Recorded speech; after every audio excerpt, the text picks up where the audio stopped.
Hello mga ka-farming! Welcome to my vlog and welcome to Antonio Di Charlie Farm.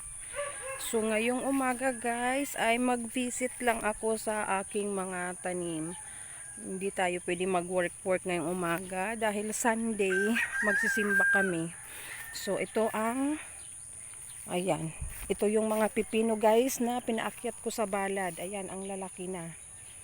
And tingnan natin baka merong mga nakalaylay kagaya nito wala sa balad, so kailangan inaayos kasi pag lumaylay yan guys hindi yan mag-uusbong, kailangan lahat na paakyat. Ito pa pero kailangan nito ng tali, so tatalian natin mamaya. Kailangan kasi lahat nakasabit. Ako, hindi pa ako nakabili ng pang spray.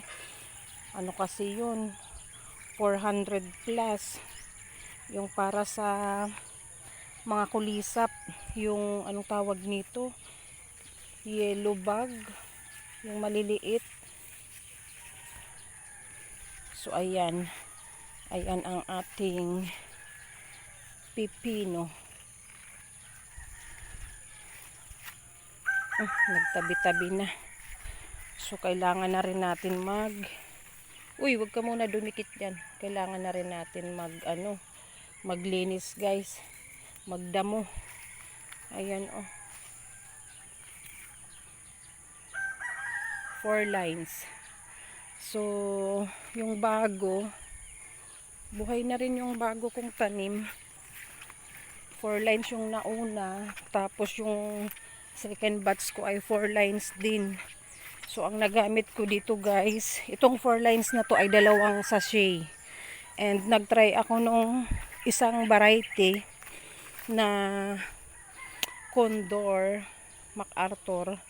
Ayan, buhay na rin siya and kailangan na lang linisan.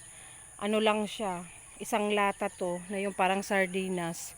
Ang nataniman ko ay 4 din na line. So halos pareho lang pala ang laman. Then may 2 line sa gilid na hindi nataniman. Ayan, yan yung tataniman ko mamayang hapon guys ng munggo. Para wala tayong masayang na space na lupa. So dyan ako magmumunggo. Ito yung second batch.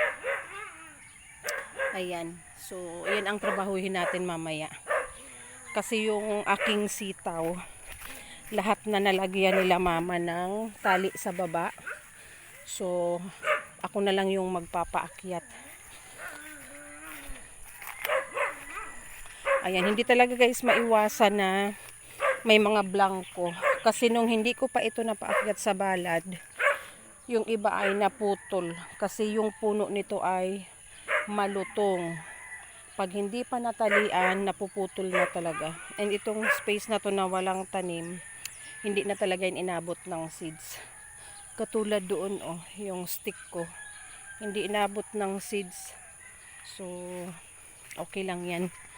Kasi pag gumapang, magdadagdag ako ng gapangan guys.